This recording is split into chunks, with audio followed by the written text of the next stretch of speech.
Mais si l'on croit, comme c'est mon cas, dans la République, à un moment, il faut passer par la franc-maçonnerie.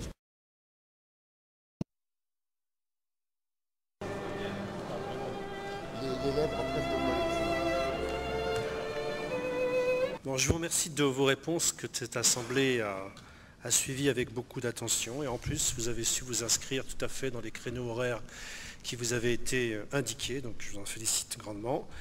Et je vous invite maintenant à donner, si vous le souhaitez, vos impressions sur cette soirée des grands échanges et de bien vouloir conclure vos interventions. D'abord, merci, c'est à démontrer. Bien sûr que ce sera une compétition personnelle qui est capable, donne conviction, une sincérité suffisante pour entraîner le pays. Mais c'est d'abord une élection présidentielle, un enjeu de société, une affaire collective. Dont le pays doit... Merci de votre participation. Alors il me revient, c'est la tradition, en tant que président de l'association et grand maître, de vous dire ces remerciements, mais ces réunions ne peuvent avoir lieu que grâce à nos loges, je dois le dire. Et je veux dire ici le respect et la gratitude que j'ai pour les frères qui se sont engagés.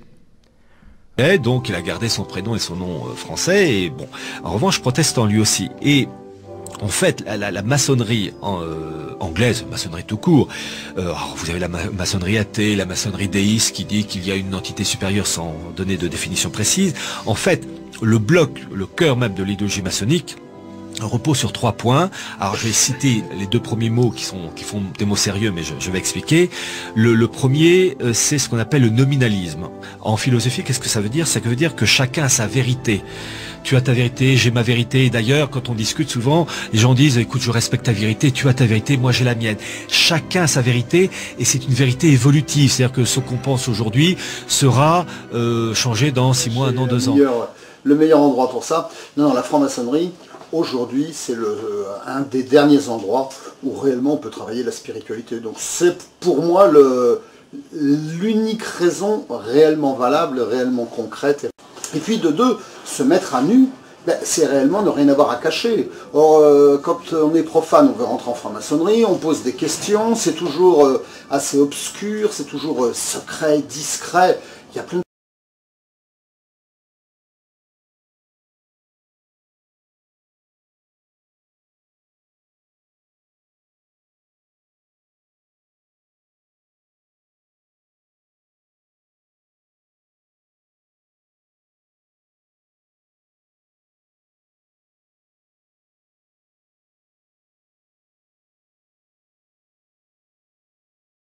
Un dossier terrible sur lequel Alain Amar et son équipe travaillent depuis plusieurs semaines. Les accusations qui sont portées dans son enquête par une jeune femme mineure à l'époque des faits sont extrêmement graves. On a même peine à les croire pour certaines d'entre elles, mais c'est sa parole.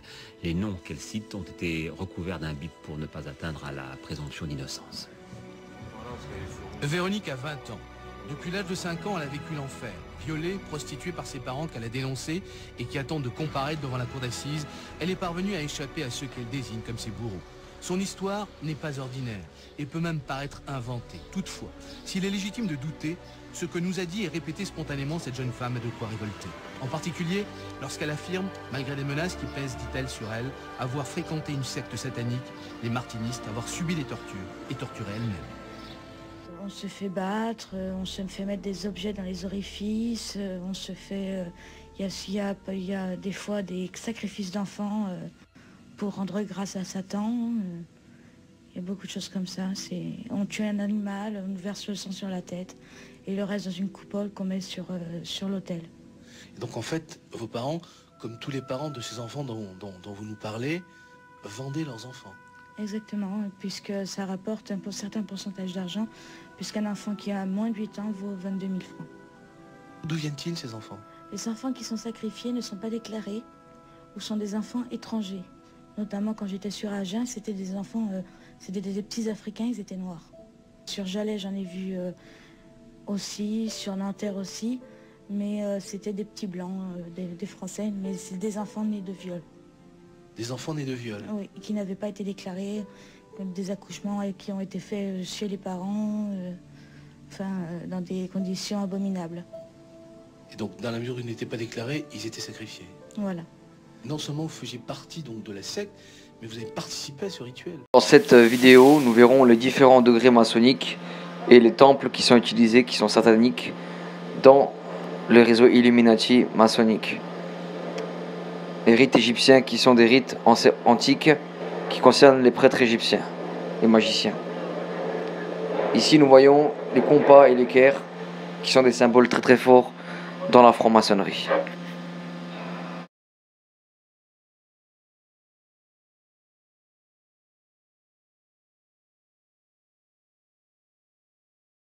Le compas et l'équerre, grand symbole des loges maçonniques et du 33e degré qui est le plus haut degré satanique dans les loges.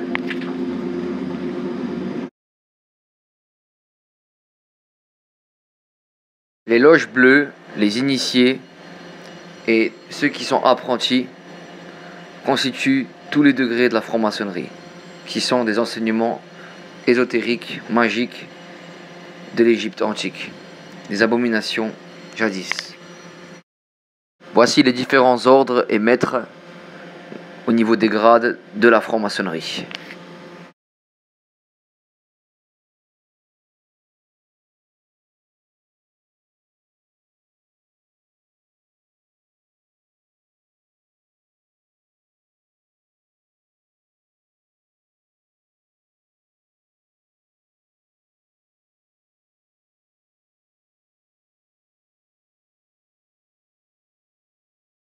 Le 33e degré, le degré le plus élevé de la franc-maçonnerie, dont Albert Pike était l'un des pionniers. Les sectes et loges maçonniques. Chaque loge en fonction du degré d'initiation. Ici nous voyons du degré 33 au degré 14.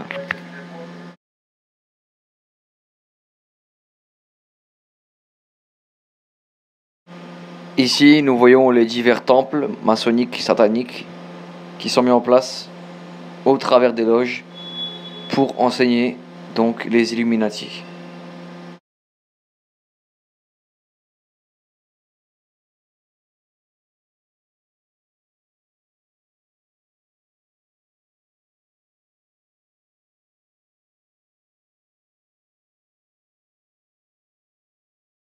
Tout cela font partie des grandes loges maçonniques, y compris la France et dans le monde entier. Albert Pike, 33e degré. Il déclare « Oui, Lucifer est Dieu ». Albert Pike était un grand pontife de la franc-maçonnerie. Il a écrit une lettre sur laquelle il discute des choses à venir pour la Troisième Guerre mondiale. C'est le sujet que nous allons aussi regarder, par lequel nous allons partager des documents qui sont aussi intéressants et qui dénoncent la franc-maçonnerie. 33 pierres pour la pyramide d'Égypte et le degré 33 de la franc-maçonnerie. Institution de l'OMS qui fait aussi partie de la franc-maçonnerie. Logo de l'OMS qui figure sur les jambes de Baphomet. Satan, littéralement Lucifer, qui les adore. La pyramide étant le symbole de l'ordre et du pouvoir occulte qui leur est conféré, ils en font leur logo principal. Ce qui va suivre va sensibiliser les plus jeunes. Pour des raisons de sécurité, j'invite les jeunes à ne pas regarder cette vidéo. Je vais donc exposer la franc-maçonnerie sur toutes ses formes, en ce qui concerne les rituels sataniques et les pratiques occultes qu'ils font. Plus tard dans la vidéo, je vais exposer encore d'autres faits, des rites maçonniques qui sont tirés d'Égypte, des prêtres égyptiens, avec des documents que je vais vous partager. Veuillez regarder attentivement la vidéo qui va suivre. Merci. Alors bienvenue à tous et à toutes donc pour ce sujet que je vais partager avec vous aujourd'hui. Nous allons parler de quelque chose qui est important, quelque chose que j'ai déjà parlé aussi sur Facebook précédemment, mais d'une façon rapide. Et là nous allons approfondir, nous allons voir la face cachée de la franc-maçonnerie et des agents. Quel rituel ils pratiquent, qu'est-ce qu'ils font réellement pour dénoncer la vérité. Voilà, et aussi pour que vous soyez informés. Alors réellement, partagez au plus grand nombre cette vidéo. Partagez-la vraiment très largement, hein, parce que voilà, le manque de science n'est bon pour personne. Et Osée 4.6 nous dit que le peuple périt parce qu'il manque de connaissances. Et c'est vrai que aujourd'hui, malheureusement, beaucoup de manipulations sont mises en œuvre et les élites vraiment ont tout planifié. Et c'est ce que je vais montrer réellement maintenant avec plusieurs manuscrits, donc justement au sujet de la franc-maçonnerie que je vais dénoncer. Je suis prêt, réellement, je prends des risques quand je fais cela, je suis conscient. Et voilà, mais je vais toutefois commencer réellement.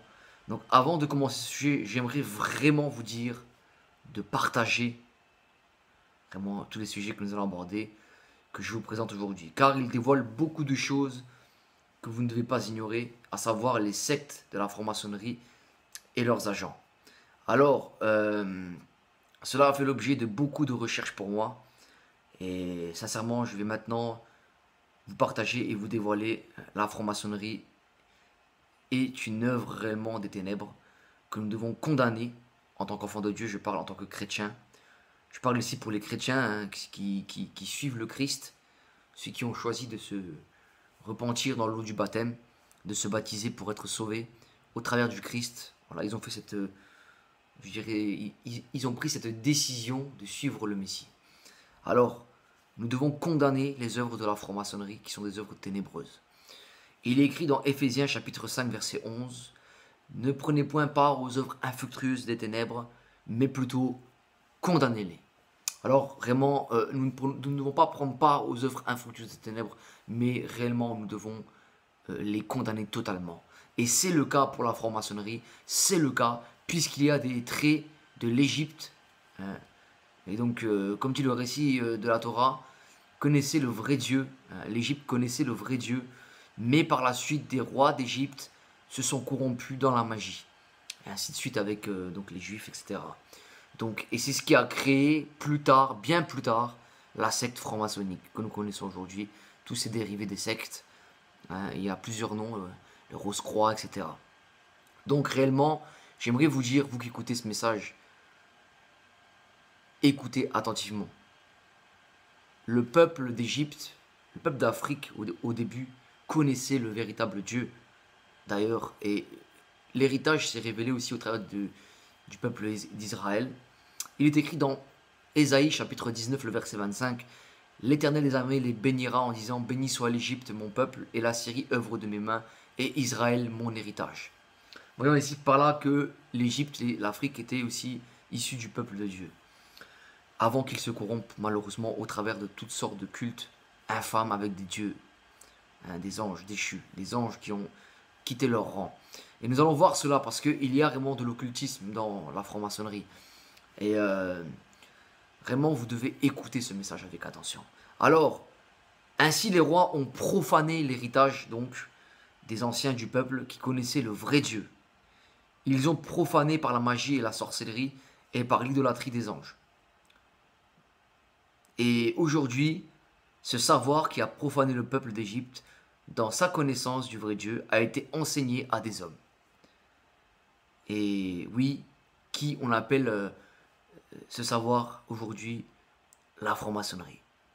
Donc réellement, la franc-maçonnerie est issue des rites initiatiques. Donc là, on voit déjà l'origine de la franc-maçonnerie. Je vais vous parler de l'origine de la franc-maçonnerie, ce qui a fait pour moi l'objet d'une recherche très variée et très très longue. Donc réellement, je vais vous dévoiler l'origine de la franc-maçonnerie qui est issue des rites initiatiques très anciens. Donc réellement, ce sont des rites très anciens initiatiques qui venaient des prêtres d'Égypte antique, liés à la magie et à la sorcellerie et à diverses formes de philosophie et d'initiation pour dominer avec les rois en Afrique, comme ce fut le cas pour Pharaon qui fut corrompu. Donc, les termes franc-maçonnerie, cependant, est venu bien plus tard, comme je l'ai dit. Hein. Toutefois, son origine est tirée de cela. Alors, nous voyons dans la Genèse, dans le livre de la Genèse, que les prêtres et les magiciens étaient parmi le peuple d'Égypte avec Pharaon. Je dis bien avec Pharaon. Il écrit dans la Genèse chapitre 41, le verset 8, « Le matin, Pharaon eut l'esprit agité et il appelait tous les magiciens et tous les sages de l'Égypte. » Nous lisons dans la Genèse chapitre 41, verset 8 que Pharaon a appelé les magiciens. Et nous voyons encore dans Exode chapitre 7, verset 11, « Mais Pharaon appela les sages et des enchanteurs et les magiciens d'Égypte, eux aussi en firent autant par leurs enchantements. » Nous voyons ici qu'il y avait des enchantements, il y avait réellement de l'alchimie, il y avait beaucoup de choses qui se passaient au niveau de l'Égypte. Et c'était des abominations aux yeux de Dieu, du Tout-Puissant Créateur.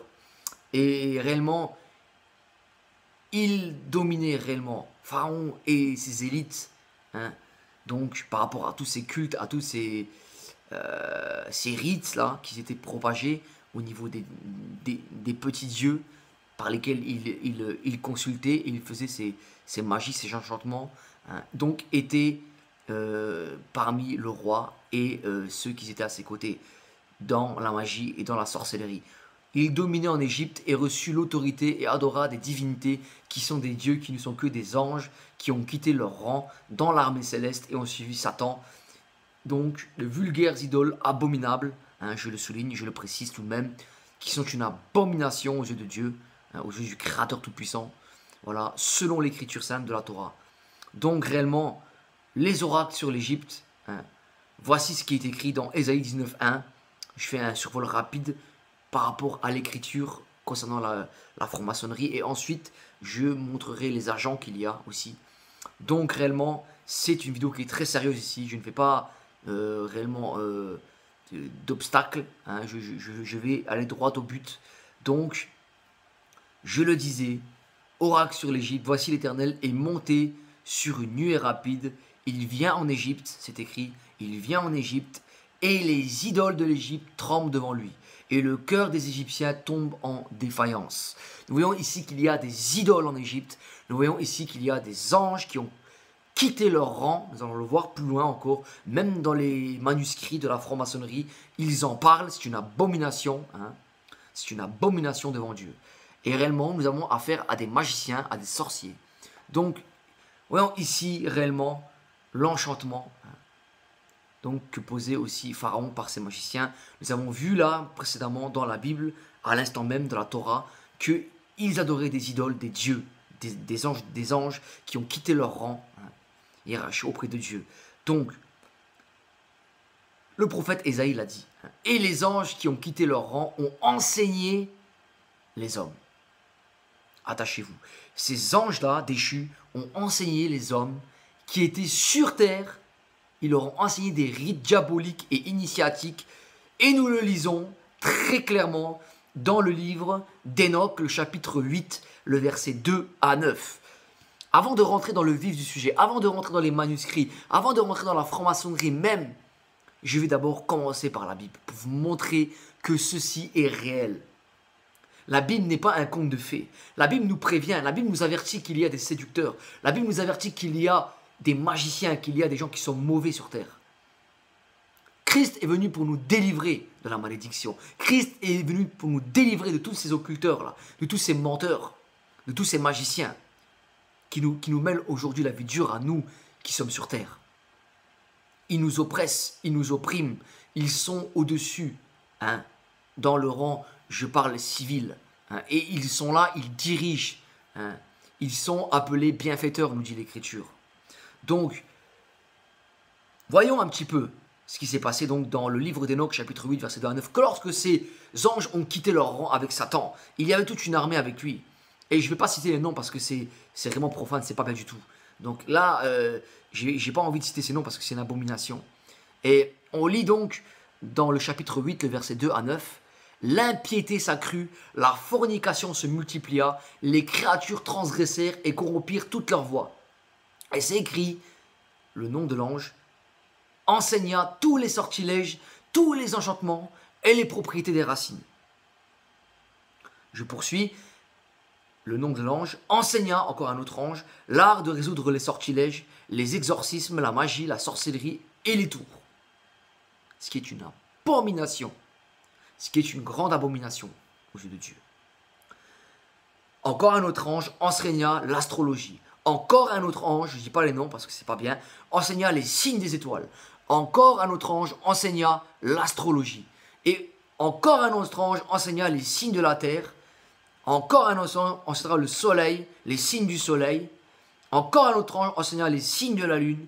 Et ils se mirent tous à révéler des mystères à leurs femmes.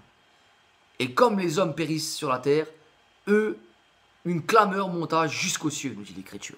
Donc ici, nous voyons que ces anges-là, ces êtres venus d'ailleurs, qu'ils avaient donc déshonoré le Créateur, qu'ils ont quitté leur rang, sont venus enseigner des choses diaboliques, sont venus enseigner toutes sortes d'impuretés, toutes sortes de choses terribles aux hommes et aux femmes de ce monde. Ce qu'on appelle aujourd'hui la franc-maçonnerie.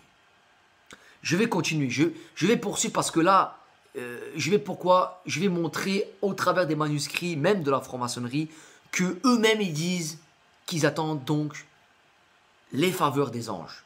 Je vais vous montrer donc leurs livres à eux, leurs études, les rites qu'ils ont, etc. Et vous allez le voir par vous-même, je vous mettrai les liens en dessous pour que vraiment vous voyez que ce que je dis c'est vrai. Je vais dénoncer clairement ici l'abomination qu'il y a dans la franc-maçonnerie. Alors, je vais poursuivre et je prends pleinement conscience que je prends des risques en faisant cette vidéo. Mais Dieu me protège, Dieu est avec moi. Donc, dans tout ce que les anges qui ont quitté leur rang ont enseigné, l'homme fut perverti. Il pécha devant Dieu. C'est une certitude. On ne va pas vous mentir, vous dire que non, c'était bien. Non, c'est très grave ce qu'a fait l'homme quand il a été enseigné par ces anges-là. Dieu, dans la Torah, condamne sévèrement celui qui pratique la magie ou l'astrologie. Donc vous qui écoutez, si vous pratiquez cela, repentez-vous, demandez pardon à Dieu. Qui adore des dieux ou diverses initiations démoniaques. Dieu a en horreur de ça.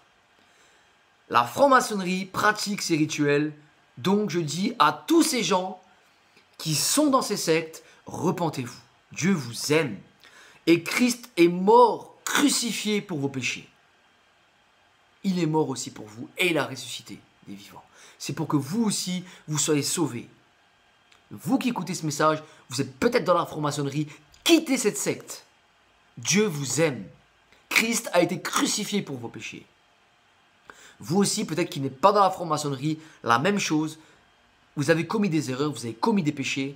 Je fais une petite parenthèse réellement. Vous aussi, vous devez venir au Messie pour être sauvé. Le Dieu créateur l'a envoyé sur terre pour sauver l'humanité de la malédiction que le diable et ses anges ont ramené sur terre, qui s'appelle la désobéissance, le péché. Donc réellement, je viens vous avertir encore sur ce sujet-là. Maintenant, je vais poursuivre. Donc, Dieu ne tolère pas la sorcellerie tout court. Et les enchanteurs, et ceux peut-être que vous êtes peut-être de cela. Et Dieu a en horreur vos pratiques. Dieu a en horreur vos pratiques. Et donc, je viens vous avertir, vous aussi, ne pratiquez pas ces choses. Dieu n'aime pas ceux qui pratiquent le mensonge et la magie. Il ne laissera pas entrer dans son royaume des personnes ainsi. Si vous ne vous repentez pas pour venir au Christ, vous serez punis malheureusement. Il est écrit dans le livre d'Apocalypse, chapitre 21, verset 8, « Mais pour les lâches, les incrédules, les abominables, les meurtriers, les impudiques, les enchanteurs, les idolâtres et tous les menteurs, leur part sera dans les temps ardents de feu et de soufre, ce qui est la seconde mort. » Voilà, j'ai fait un survol rapide de ce qui est écrit dans l'Écriture pour que vous sachiez réellement que vous faites erreur en suivant ces personnes. Et je vais approfondir encore. Je vais réellement approfondir. Donc je vais poursuivre encore un autre passage pour vous. Dans Apocalypse chapitre 22 verset 15 qui dit « Dehors les chiens, les enchanteurs, les impudiques, les meurtriers, les idolâtres et quiconque aime et pratique le mensonge. » Malheureusement, si vous continuez à persister dans cette voie, vous allez malheureusement périr dans le lac de feu, vous allez être punis. Donc, et moi c'est pas ce que je vous souhaite et Dieu non plus ne souhaite pas ça pour vous. Mais c'est à vous de réfléchir maintenant. Dieu vous aime. Donc je vais poursuivre par rapport à toutes ces preuves que je vais vous ramener. Alors, réellement, nous allons voir maintenant la partie. Donc, je disais, nous allons voir maintenant l'ouvrage qui a été publié, donc, qui est, donc cet ouvrage qui est très intéressant, vraiment, qui parle de la franc-maçonnerie, Krata Repoa. Voilà. Initiation aux anciens mystères des prêtres d'Égypte. Donc ici c'est du sérieux, c'est réel, hein, c'est pas juste comme ça pour plaisanter. Voilà, je tenais vraiment à préciser. Donc, il y a un homme que j'aimerais vous présenter qui est sur cette photo, qui s'appelle Jean-Étienne Marconi de Nègre. Il est né en 1795, il est mort en 1868. Il est fondateur en 1838 de l'ordre de Memphis. Il est l'auteur de plusieurs ouvrages, dont les rameaux d'Elysis.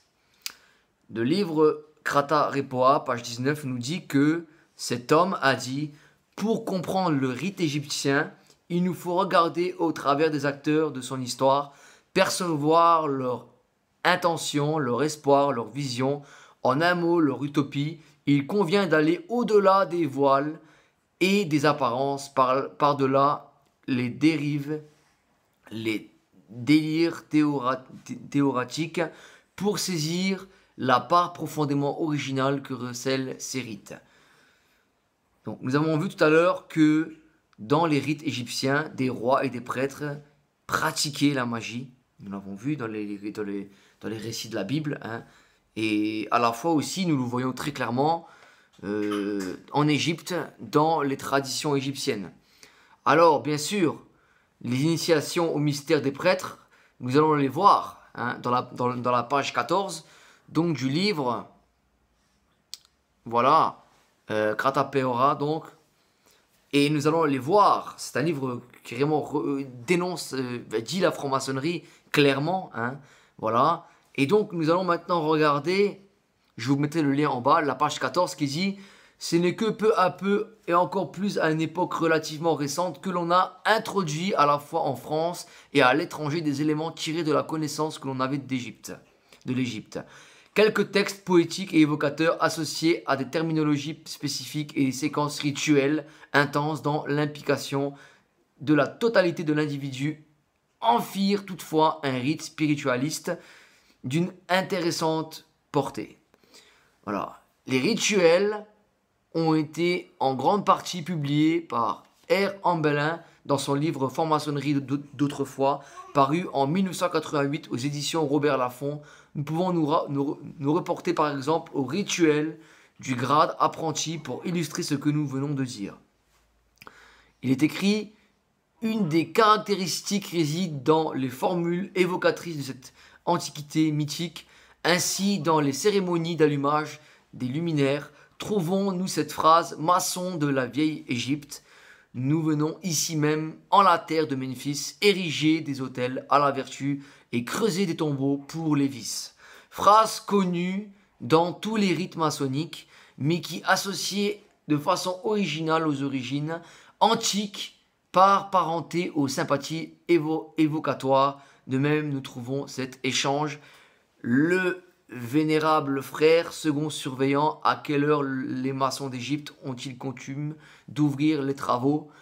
Second surveillant, il dit, lorsque le soleil culmine sur les sables de Memphis, lorsqu'il est midi et que l'ombre le plus court, alors le maçon d'Égypte ouvre les travaux, vénérable maître.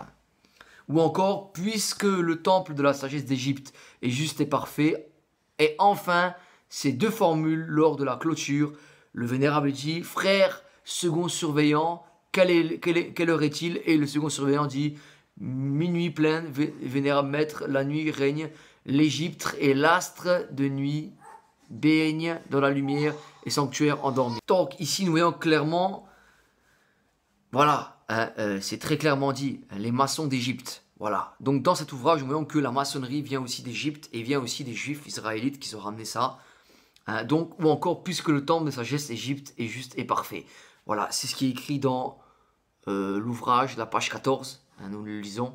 Donc dans le livre Krata Repoa. Voilà. Donc, ici c'est très sérieux.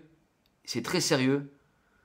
Et c'est écrit, devons semer le verbe d'Horus afin qu'il produise les fruits toujours de toute espèce, car l'âme de l'homme à terre naturellement à laquelle plane le faucon divin.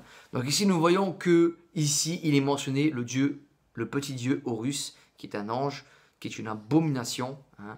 Ici, ils font des divinations à ces dieux-là. Donc, ils font des invocations à ces dieux-là. Et voilà qu'est-ce que fait la franc-maçonnerie. Voilà qu'est-ce que fait la franc-maçonnerie. C'est écrit ici, il y a dans leur initiation plusieurs degrés selon le livre Quarta Repoa. Dans la page 4, nous le lisons. Le premier peut s'appeler, pour les profanes, le cycle historique. Il se compose de 3 degrés, dont la série philosophique embrasse le développement social et l'humanité tout entière, et de chaque peuple en particulier, de 3 périodes symboliques qui sont toutes l'histoire, la sociabilité, la famille, la liberté. Donc comme vous venez de le voir ici, ils utilisent toute une manipulation mentale et philosophique mélangée à de la magie. C'est ce que nous allons voir en plus en profondeur. Hein. Ce sont des lucifériens. Voilà, ce sont des lucifériens. Donc, je tenais à le dire, un culte aux idoles et les pratiques et rites d'Égypte sont courants dans la franc-maçonnerie. Selon la page, toujours le même livre, Quarta Repoa, la page 31. Voilà, c'est toujours la même chose. Hein. Là, on va parler de quelque chose qui va peut-être vous troubler, mais c'est une réalité. Hein. Voilà, c'est la canne du maître de cérémonie. Voilà ce que fait la franc-maçonnerie. Je l'ai dit tout à l'heure, hein, que les magiciens d'Égypte, les prêtres, hein, venaient et en faisaient pareil par l'enchantement. Là, nous avons ici, je vous le dis, le monde, hein, voilà, et voyez ce que fait la franc-maçonnerie. Je parle ici pour la France, je parle ici pour le monde. Hein, il y a de la magie, il y a des rituels, des rites initiatiques. Et ici, vous voyez très bien que c'est diabolique. La canne du maître de cérémonie, qui est mentionnée dans le livre de Quarta Repoa, donc la page 31. Je vais vous lire pour vous donc ce que font les francs-maçons. Elle a plusieurs formes en franc-maçonnerie. Il est clair, son origine égyptienne se retrouve dans les sceptres ou as ou cannes, signes hiéroglyphiques signifiant force, puissance. Plusieurs modèles ont été retrouvés dans le tombeau de Toutankhamon et peuvent être utilisés dans les rites égyptiens. Nous donnons l'exemple ici d'une canne de cette tombe associant les symboles du djed et de la croix Ankh, Anubis. L'ouvreur du chemin guide ici les frères du temple, manifestant cette façon le caractère psychopompe s'appuyant sur la vie et la stabilité. Donc ici nous voyons ici, mais encore d'autres pratiques abominables de l'Antiquité que j'aimerais encore dénoncer. Hein, donc réellement, ce n'est pas un jeu. Hein. Voilà, ce n'est pas un jeu, c'est sérieux. La franc-maçonnerie utilise la magie d'Égypte, ils utilisent les rituels qu'ils étaient en Égypte, hein, et ils ont un certain pouvoir que, voilà, on leur a accordé. Alors maintenant, nous allons voir un peu plus loin un homme qui s'appelle Ludovic Marcos. Le Marcos est né en 1951, c'est l'homme que vous voyez au-dessus là. Hein. Il est un historien, auteur et franc-maçon, donc français, agrégé d'histoire, professeur d'université et conservateur du musée de la franc-maçonnerie à Paris. Grand maître adjoint du Grand Orient de France, GODEF, en 1998 et 1999, auteur de plusieurs ouvrages sur la franc-maçonnerie et particulièrement ceux ayant pour sujet principal le rite français, rite maçonnique de la fondation de GODEF en 1783. Initié à la franc-maçonnerie, il devient grand maître adjoint du Grand Orient de France. Vous voyez ici un franc-maçonnerie qui a été donc, dans un degré particulier. Hein. Et sur cette photo, l'auteur Jean-Louis de Biazzi, donc nous allons voir le livre hein, Le rite égyptien de Ludovic Marcos. Hein, voilà, nous allons voir maintenant ce livre, Le rite égyptien. Et avant réellement, je vais vous présenter Jean-Louis de Biazzi. Jean-Louis de Biazzi qui est donc un franc-maçon aussi. Hein, voilà, c'est la même chose. Hein, ce sont des gens qui regardent à l'Égypte, hein, donc à la sorcellerie, à la magie. Et nous allons voir cela. Jean-Louis de Biazzi, cet auteur, conférencier et philosophe spécialisé dans l'hermétisme et à la fois le grand maître de l'Ordo Aurum Solis et révérend de l'Ecclesia Ogdodicon, grand patriarche de Rose-Croix en charge de l'ordre kabbalistique de la Rose-Croix au KRC. Donc, on est ici initié en franc-maçonnerie en 1990. Il est maître maçon et passé maître. Il fait partie de la franc-maçonnerie dite régulière au Canada et aux USA. Il est également 32e degré du rite écossais, donc aux USA, et maçon de l'Arche royale. On peut voir en décor sur son site, il signait plusieurs livres relatifs à la tradition maçonnique. Et nous voyons réellement qui ne se cache pas, cet homme. Il a fait des ouvrages, voilà. Hein.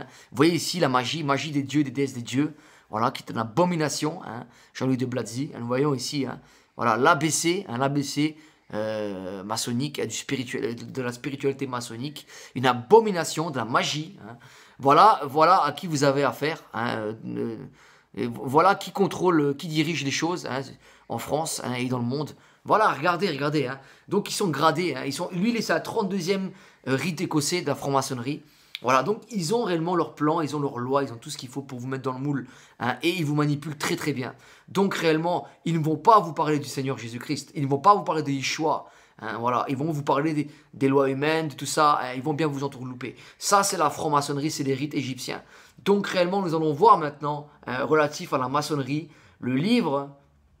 Donc, les rites égyptiens, donc, qui a été mis en page par Ludovic Marcos, dans le livre, la page 9 et 11, il est écrit « Parler de l'histoire d'un rite est utile pour en comprendre les évolutions, mais il est tout aussi important de mettre en lumière ses spécificités en se demandant ce qu'il peut avoir de caractéristiques et de novateur. En effet, si un rite est une pérennité, c'est vraisemblablement, il correspond à une sensibilité et une expression de sa place dans la tradition maçonnique. Mais pour qu'il se développe d'une manière stable et équilibrée, encore faut-il que l'on ait saisi le caractère ésotérique. Voilà, le caractère ésotérique. Et c'est ce que nous allons voir. Il explique dans ce livre les pratiques aussi diaboliques qui sont pratiquées comme la magie à la page 32.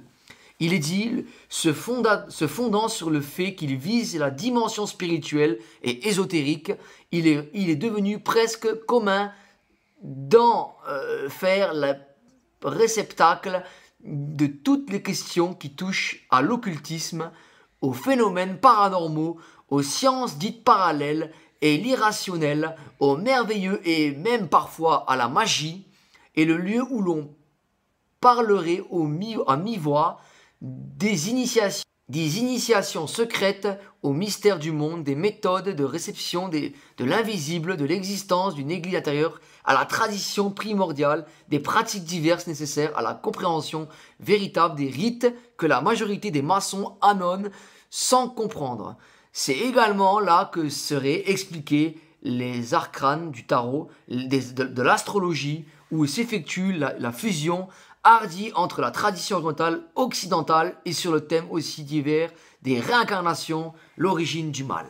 Voilà qu'est-ce que enseigne, voilà qu'est-ce que le message que donne la franc-maçonnerie. Voilà, l'astrologie, la magie, toutes ces choses-là, hein, c'est dans la page 32 du livre que je vous ai dit en ce qui concerne les rites de l'Égypte. Voilà ce que enseigne la franc-maçonnerie. Voilà, là, c'est très très clair, on ne peut pas être plus clair, hein. Irrationnel ou merveilleux, et même parfois à la magie. C'est écrit l'existence hein, traditionnelle, primordiale des choses, voilà, qui concernent donc la magie, le tarot, l'astrologie, où s'effectue, voilà, toutes ces choses-là. Voilà. Donc voilà ce que donnent les rites égyptiens liés à la franc-maçonnerie. Tout est lié à la franc-maçonnerie. Je vous le dis, ils font des sacrifices, ils font beaucoup de choses. Il faut beaucoup de choses. Donc c'est terrible ce qu'ils font. C'est horrible, c'est abominable. Et considérez que, voilà, ces choses sont réelles. Hein. Et il est écrit encore, considérez que l'irrationnel et les mystères sous toutes les formes sont la marque de la seule et véritable initiation ésotérique, ne peut mener qu'à des dérivés fort risqués pour l'équilibre intérieur. Et là, nous allons voir un homme dont, voilà, cet homme-là va parler, excusez-moi, hein, dont, voilà, Louis Di Blasi va parler, pardonnez-moi. Il va parler d'un homme qui, lui, était dans l'occultisme. Voilà. Cet homme-là est connu dans le milieu de la franc-maçonnerie. Il dit quoi? Il dit quoi? Toujours sur la page 32. Il nous dit, tenant de l'ésotérique, suivant aveuglément les données de la tradition hérémétique, sauf quelques rares exceptions. Ils croient qu'ils ont la foi, pourtant rien n'est plus sujet à caution et à erreur qu'une tradition qu'il faut sans cesse restrictive et épurée, car une tradition de faits, des croyances et de la théorie, des légendes et des fables. Les phénomènes constatés, des crédulités superstitieuses. Et c'est écrit ici en bas, laquelle il n'est point possible de fixer réellement. Donc on voit ici qu'il parle d'un homme, J. Follet Castello, voilà, considéré par l'irrationnel des mystères sous toutes les formes de la marque de la seule et véritable initiation ésotérique. Il dit, J. Follet Costello écrivait au début du siècle les occultistes et nous entendons par ce vocable les tenants de toutes les écoles ésotériques suivent aveuglement les données de tradition hérémétique. Voilà ce que enseigne, hein, et nous voyons cet homme-là, je vais vous le montrer, hein, cet homme-là qui est une abomination, hein, cet homme-là qui voilà, fait l'occultisme. Voilà, cet homme dont mentionne hein, l'auteur, qui est Costello, hein, et en fait, dans l'ouvrage, nous voyons clairement que le maçon pratique la magie et a reçu une connaissance à ce sujet. Costello a écrit des pratiques courantes, hein, et François Jovillet Costello, né à Douai le 8 juillet 1874, voilà de qui il parle, hein, mort à Bourg-Ganeuf le 22 avril 1937, dans un accident de voiture, ce qui est étrange, hein, était occultiste. Faites vos recherches, vous verrez, c'est cet homme qui est là sur la photo, hein, et alchimiste français, promoteur de l'immerchimie, discipline médiane entre métaphysique et chimie. Il a enseigné l'Ilzoïne, doctrine moniste selon lesquelles la matière, l'âme, la vie, l'énergie ne font que un, tout dans la nature évoluant, se transformant sans cesse. Voilà, la franc-maçonnerie réellement est une pratique occulte par laquelle aussi le grade va chercher la faveur et l'accord des anges. Et c'est réellement ce que nous allons voir, hein, dont Satan, l'ennemi de nos âmes, pour nous chrétiens, et les troupes qui ont quitté leur rang, que nous avons vu plus haut dans le livre d'Enoch, qui ont enseigné toutes ces choses que vous voyez ici, et dont parle la franc-maçonnerie, parce qu'ils sont liés, ils sont corrompus. Et nous voyons ici que le rite égyptien de Ludovic Macro, hein, voilà, le rite égyptien nous parle de cela. Le livre Le rite égyptien nous parle de cela. Voilà, le rite égyptien, voilà, nous parle de cela. Et l'auteur est Ludovic Marco, voilà, un très bon auteur, hein. On le lit dans la page 48. Il faut bien reconnaître que son important travail de mise à forme rituelle, sa dimension esthétique et l'intention globale de cette démarche initiatique et insufflé chez beaucoup de maçons un désir durable d'approfondir cet aspect. La tradition, certes, les pratiques de grade de maître, pardon, recherchant l'accord des anges. Recherchant l'accord des anges. C'est écrit dans la page 48. Voilà. Par l'intermédiaire d'un enfant présent dans le temple, nous renvoie à des siècles en arrière dans le temple de l'Antiquité, donc des Égyptiens. Voilà ce que donc fait la franc-maçonnerie. Ici dans la page 48, vous louez dans le rite égyptien de Ludovic Marco. Paul nous parle de ces abominations, met en garde le peuple de Dieu. Et il dit dans sa parole qu'aucun homme sous une apparence d'humilité ou par un culte des anges ne vous ravisse son gré au prix de la course. Dans Colossiens 2, 18. Donc qu'aucun homme ne vous gravisse sur ces choses-là. Hein? Donc les anges, nous ne devons pas consulter les anges. Eux le font parce que ce sont des magiciens. Ce sont réellement des gens qui pratiquent des rituels, des rites qui sont très anciens. Et donc, ils ont certains pouvoirs. Hein? Et le rite égyptien de Ludovic Marco nous parle réellement de cela. Hein? Les initiés, toujours la même page, à la page 51, nous voyons, comme nous venons de le voir, l'une des caractéristiques du rite égyptien est d'avoir été, à partir d'un unique patrimoine symbolique et rituel, organiser la modalité selon le lieu des époques, bien que dépositaire de l'intégralité du patrimoine symbolique du rituel du rite Memphis Mishraïm. Donc ça c'est encore une autre secte, hein, avec cet homme-là, c'était un franc-maçon. Le choix fut de pratiquer et de délivrer l'enseignement selon les modalités, enfin en 1862, c'est-à-dire dans les cadres d'une échelle de 33 grades qui est intéressant. Donc là, il va dire les 33 grades qu'il y a dans la franc-maçonnerie, dont les grades, je veux dire les grades les plus hauts, on va dire. Alors il y a le grade 27, maître égyptien, patriarche d'Isis, le 28, patriarche de Memphis, le 29, patriarche des sites mystiques, le 30, sublime maître du grand œuvre, le 31, grand défenseur du rite, 32, prince des Memphis et 33, patriarche grand conservateur. Voilà le 33e degré qui est le plus haut, dont un homme que je vais parler tout à l'heure qui a dévoilé ce qui allait arriver dans le futur. Hein, c'était donc les choses qu'ils avaient déjà prédit, dont la Troisième Guerre mondiale. Nous allons voir tout à l'heure cela. Donc réellement, l'initié est enseigné dans la sorcellerie et l'occultisme. On vient dans la page 52 de ce livre, de ce même livre-là, dont parle Ludovic Marcos. Les initiations qui vont marquer les cheminements des frères, les conduisons dans la Kabbale judéo-chrétienne, dans le siècle, au renouveau de l'émertisme et de la Renaissance et son profond enracinement dans les mystères grecs et romains et ésotérisme de l'Égypte. Voilà. Donc ici, on voit très clairement, les élites franc-maçonniques ont des plans préparés pour gouverner totalement sur l'homme et préméditer dans le cas de la lettre d'Albert Pike que nous allons voir.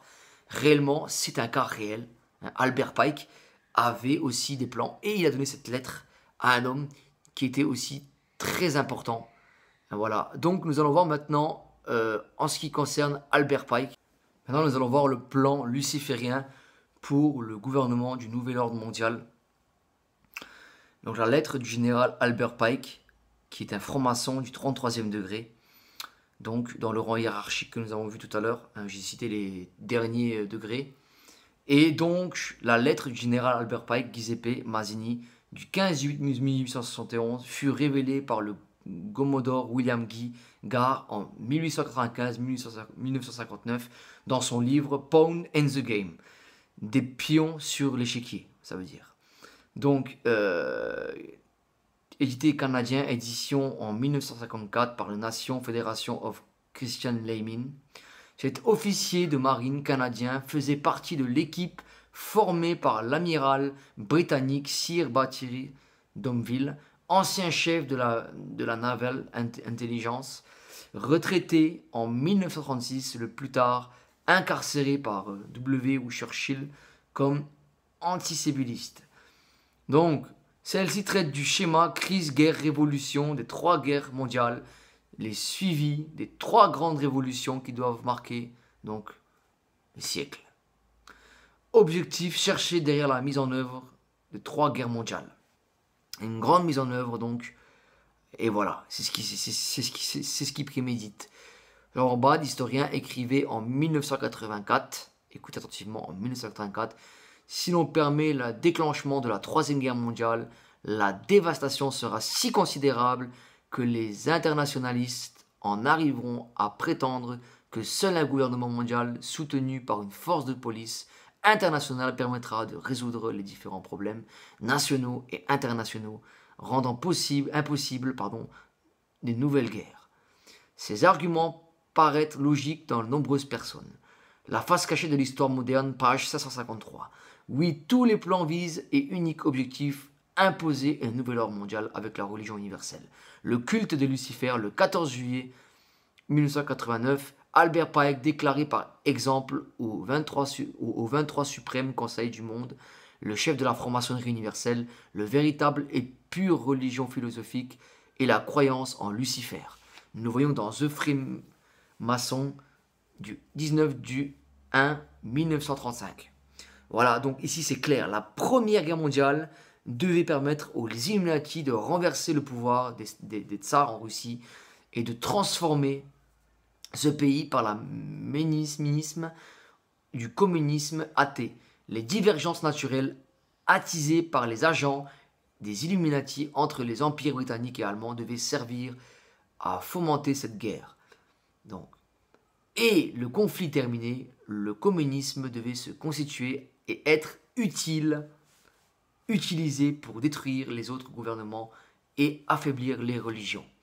Voilà, donc ici c'est le plan. Le Deuxième Guerre mondiale devait être fomenté en fait en jouant sur les divergences entre fascistes, sionistes, politiques. Cette guerre devait permettre donc la destruction du nazisme et accroître la puissance du sionisme politique de façon à ce que l'État souverain d'Israël pût établir donc en Palestine pendant la Deuxième Guerre mondiale.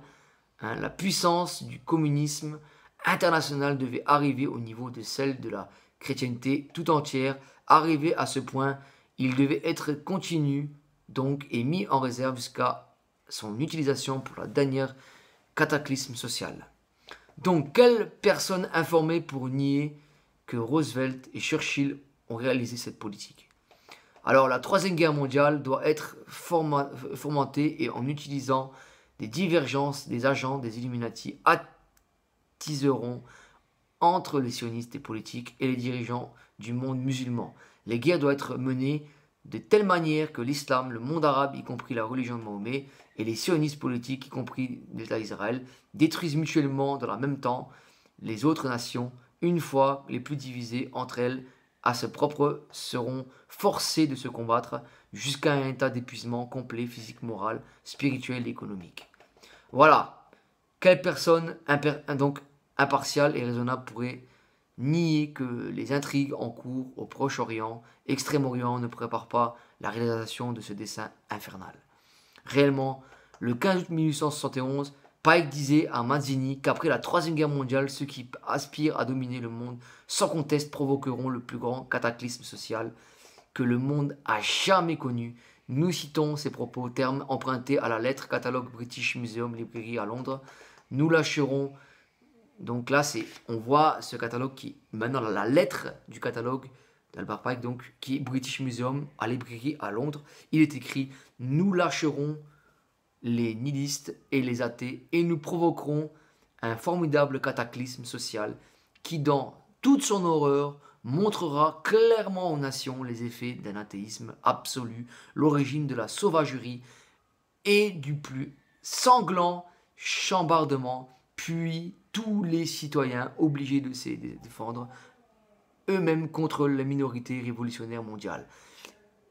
Extermineront les démolisseurs de la civilisation et les masses déçues de la chrétienté dont les esprits détestés, déistes, seront à partir de ce moment sans boussole, à la recherche d'une idéal, donc sans savoir vers qui se tourner, donc son adoration, recevront la vraie lumière grâce à la manifestation universelle de la pure doctrine de Lucifer, imaginez-vous. Enfin révélée aux yeux de tous, manifestée qui suivra la destruction de la chrétienté, de l'athéisme, simultanément soumis à exterminer en même temps. Voilà le plan, voilà. Les sectes de la franc-maçonnerie sont aussi origines juives, donc dans le livre, nous le lisons de Ibertrand de 1903, les sectes franc-maçonniques, nous le lisons réellement. Je vous dis un bref passage à ce sujet, voilà, en ce qui concerne ce livre. Alors, je vous lis le passage. Un petit instant, voilà.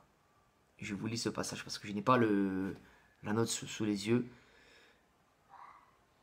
Qui dit: les doctrines kabbalistiques dit ailleurs la même écrivée et les dogmes de la haute magie est voilée sous le nom de Kabbale et indiquée par tous les hiéroglyphes sacrés des anciens sanctuaires et des rites encore si peu connus de la maçonnerie ancienne et moderne.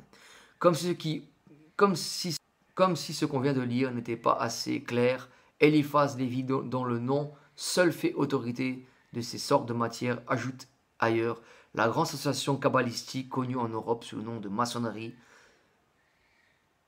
donc, pardonnez-moi un instant, apparaît à tout à coup dans le monde au moment où la protestation contre l'Église vient démembrer l'unité chrétienne. Voilà, donc, ici on voit clairement le plan luciférien qu'il y a au travers de la franc-maçonnerie. La franc-maçonnerie va provoquer donc la Troisième Guerre mondiale. Et ici, nous avons vu que c'était écrit dans leur calendrier déjà, les deux autres guerres précédentes, et elles se sont réalisées. Elles se sont réalisées. Elles se sont réalisées. Elles se sont toutes réalisées. Donc, le plan luciférien est en marche. Mes amis, qui que vous soyez, Christ vous aime. Venez à Christ. Là, ce sont des sorciers qui sont à l'œuvre et ils vont continuer leur œuvre. Voilà, c'est terrible. Et je dis à ceux qui écoutent ce message, si vous faites partie de ces sectes, si vous faites partie de ces sectes de la franc-maçonnerie, vraiment, repentez-vous. Repentez-vous. Vous qui pratiquez la magie, et qui invoquez les déesses et les dieux, voilà. Repentez-vous réellement. Venez à Christ, il vous aime. Voilà, il est mort crucifié à la croix pour vos péchés. Il a ressuscité des morts et c'est pour vous aussi qu'il l'a fait. Pour que vous soyez sauvés et que vous héritiez la vie éternelle. Voilà, je vous remercie d'avoir regardé cette vidéo. C'était la franc-maçonnerie et ses sectes qui ont des plans contre nous. Voilà, et je viens dévoiler ce mystère afin que vous sachiez que la Bible est réelle, que le culte maçonnique date d'Égypte et des Juifs aussi qui sont été reliés. Donc jusqu'à aujourd'hui, sous un culte nouveau, on l'appelle aujourd'hui la franc-maçonnerie.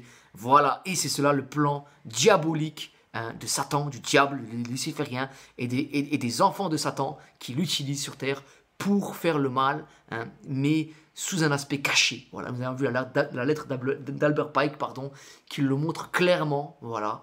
Donc vous avez les preuves ici. Regardez, je vous mets tous les liens en bas. Regardez, faites-vous plaisir. Sachez que c'est vrai, ce n'est pas des hérésies, ce n'est pas des bêtises. C'est une réalité. Ce n'est pas une science-fiction. C'est réel. La sorcellerie, les sorciers, les magiciens sont réels. Et ils montent des plans contre nous. Ils sont avec le diable. Voilà. Donc vraiment, venez à Christ. Voilà. Merci beaucoup d'avoir écouté ce message. Et que la vérité soit maintenant dite. Et que le Père soit glorifié.